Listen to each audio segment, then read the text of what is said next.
Selamat datang kembali di channel Borneo Trader. Bagi Bapak Ibu dan teman-teman yang baru pertama kali menemukan channel Borneo Trader di YouTube, saya ucapkan selamat menonton dan selamat bergabung. Seperti biasa, di sore hari ini saya akan menganalisa lagi saham-saham yang di-request oleh Bapak Ibu dan teman-teman di kolom komentar YouTube dan juga di channel Telegram Borneo Trader ya. Jadi yang akan saya analisa hari ini atau di video ini ada SIM, yang kedua ada BNGA, ketiga ada Krals, keempat Elsa, dan kelima PTBA.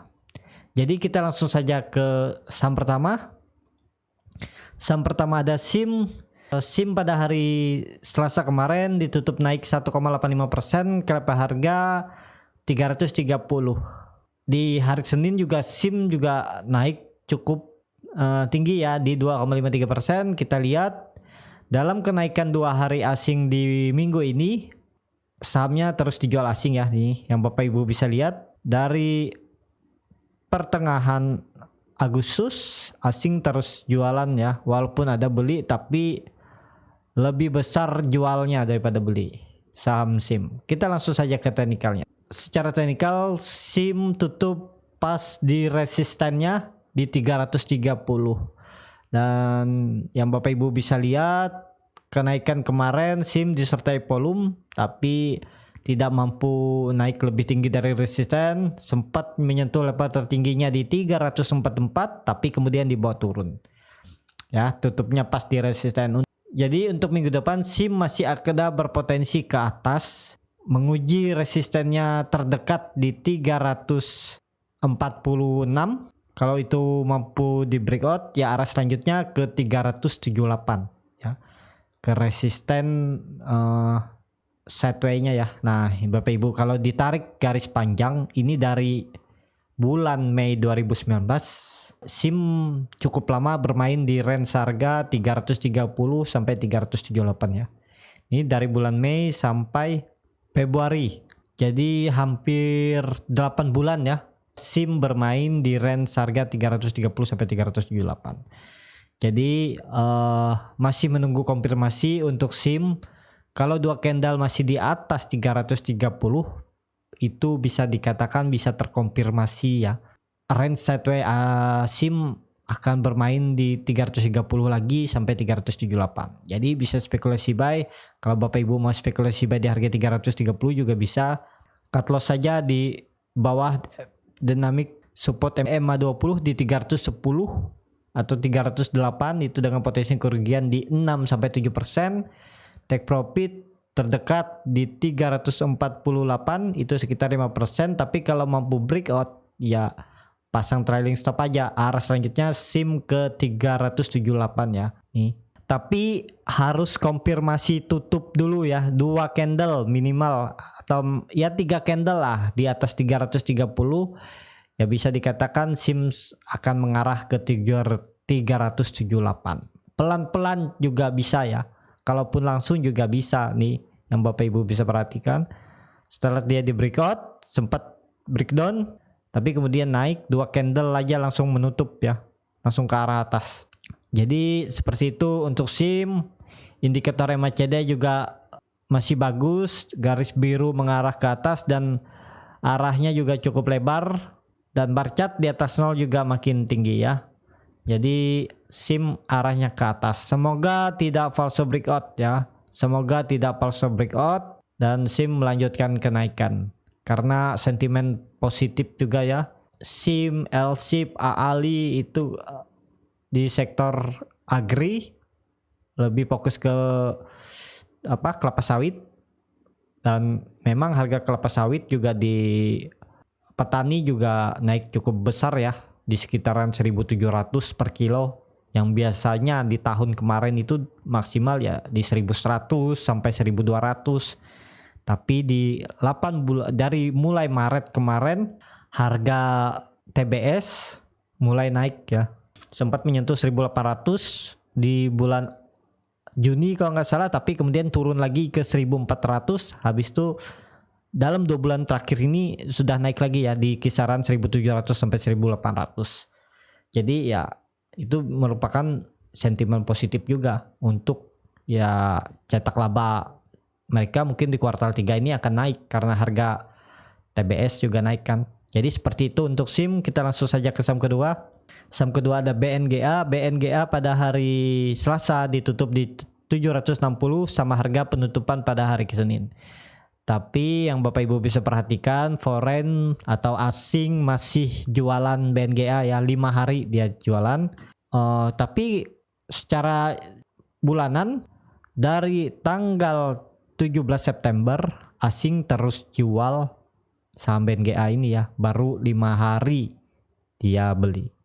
Tapi kita lihat aja langsung teknikalnya bagaimana. Secara teknikal BNGA ya, BNGA masih di area support ya, masih menguji. Kemarin di hari Selasa BNGA breakout lagi, EMA 200-nya tutup di 760 ya. Menurut saya BNGA ini potensi bagus kalau udah di 780 ya. Terdekatnya lah. Ini bisa dikatakan resisten terdekat ada di 780.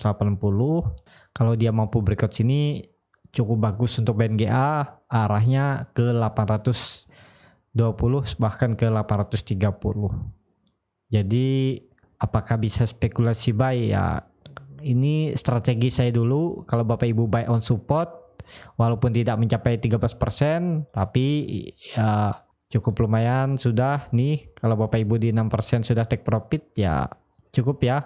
Karena ya saya bilang setiap dia melewati resisten, baik itu resisten yang ditarik garis ataupun resisten dinamik moving average, ya kuncinya salah satunya ya pasang trailing stop ya. Kalau Bapak Ibu bisa memerhatikan market, dia breakout resisten dinamik atau resisten yang ditarik garis, ya pasang trailing stop, takutnya dia berbalik arah. Ini kan dia sempat breakout tapi kemudian dia berbalik arah. Ya bisa take profit dulu baru beli di bawah lagi. Jadi untuk strategi ini ya masih bisa ya kalau Bapak Ibu mau beli harga di 760, cut loss-nya di sini aja nih di 715 sampai 710. Itu dengan potensi kerugian di 5 sampai 6%. Track profitnya ini yang dekat. Nah, cuman di 2% ya. Nah, jadi seperti ini. Tapi kalau dia mampu breakout ini cukup bagus ya. Pasang trailing stop aja. Arah selanjutnya ke 820 bahkan ke 830 ya. Kalau saya seperti ini strategi atau trading plan saya lebih suka cut loss lebar tapi lebih aman ya.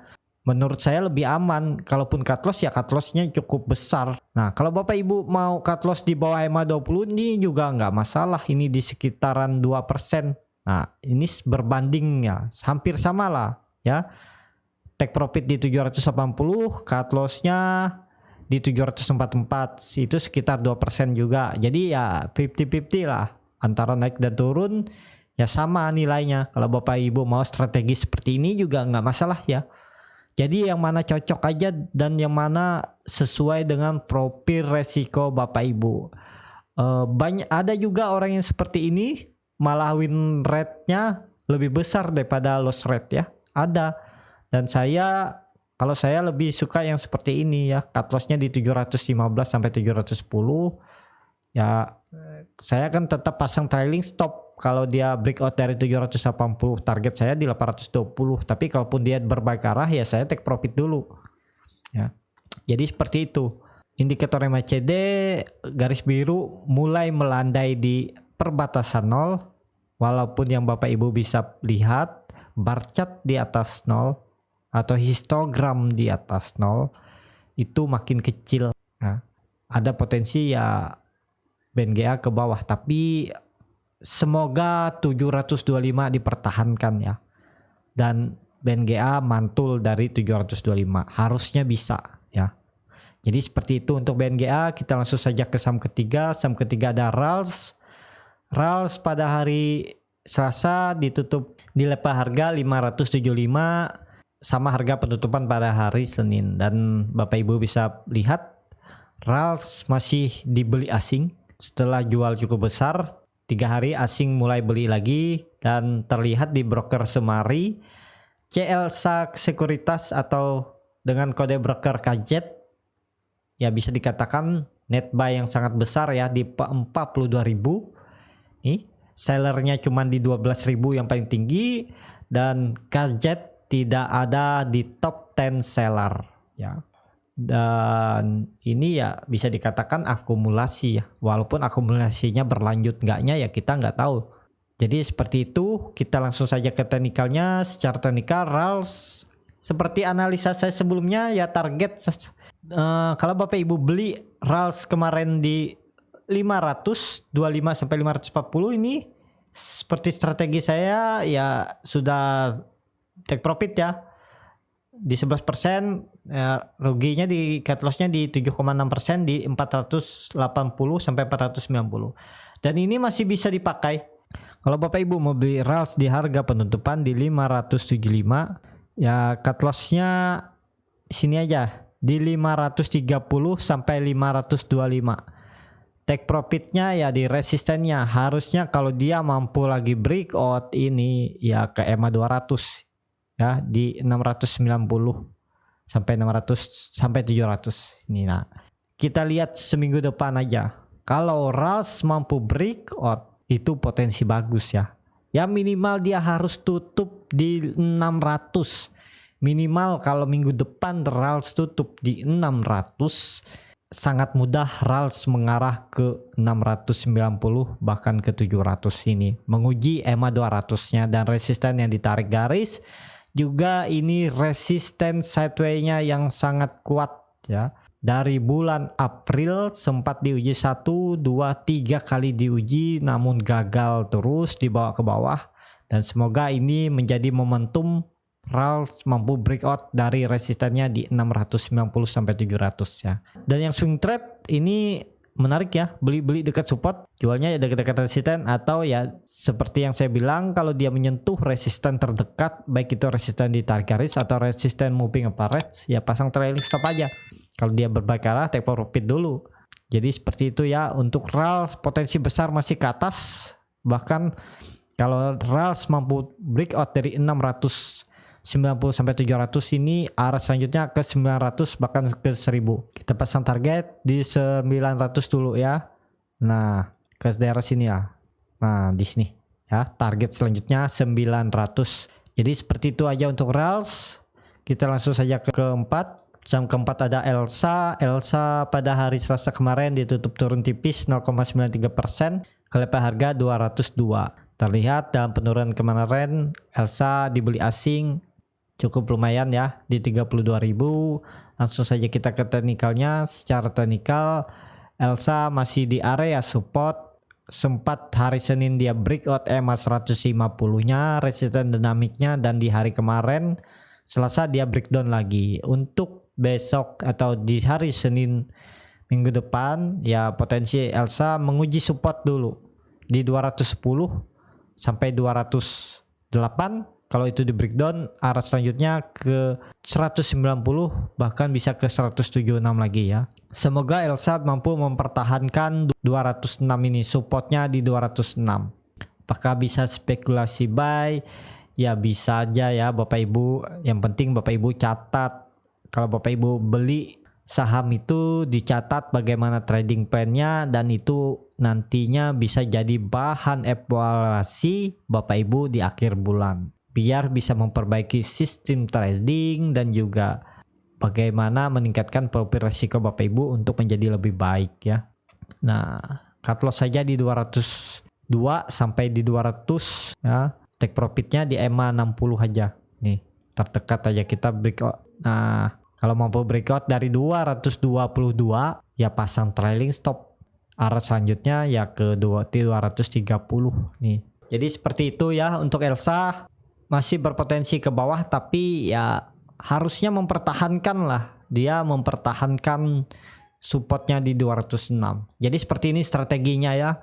Disclaimer on, bukan ajakan untuk membeli ataupun mengikuti trading plan saya. Strategi saya ya kalau Bapak Ibu ada minat beli ELSA ya seperti ini trading plan saya. Tapi kalau Bapak Ibu mau ubah atau modifikasi ya nggak masalah ya.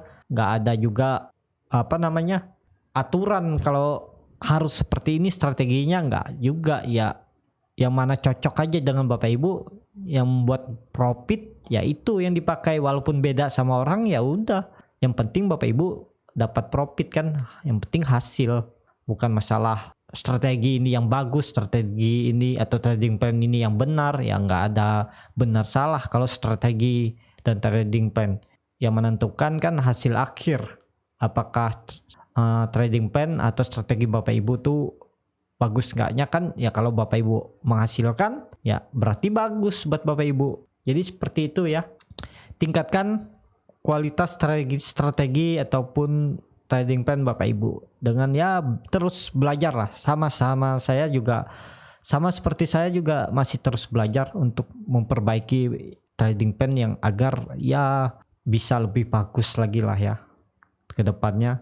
Jadi seperti itu aja. Kita langsung saja ke saham terakhir. Saham terakhir ada PTBA. PTBA pada hari Selasa ditutup turun 0,5% ke harga 1.960 dan terlihat asing masih jualan saham PTBA ya.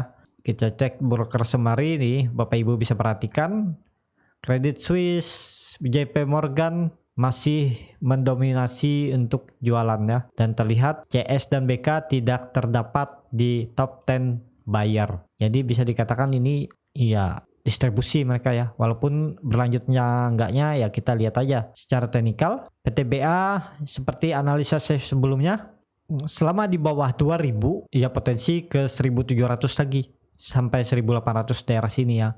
Jadi PTBA minggu depan dia harus naik ya. Minggu depan PTBA harus naik, minimal dia tutup di 2020. Kalau enggak ya arahnya jelas ke 1800 sampai 1780 sini. Jadi strategi saya waktu itu saya bilang PTBA bagus kalau beli di 2050 ya. Kalau dia menyentuh 2050 bisa spekulasi buy dan targetnya di 2200, dan cut loss-nya nih masih belum tersentuh ya di 2030, di 1930. Nah, sampai 1925 itu sekitar 5%.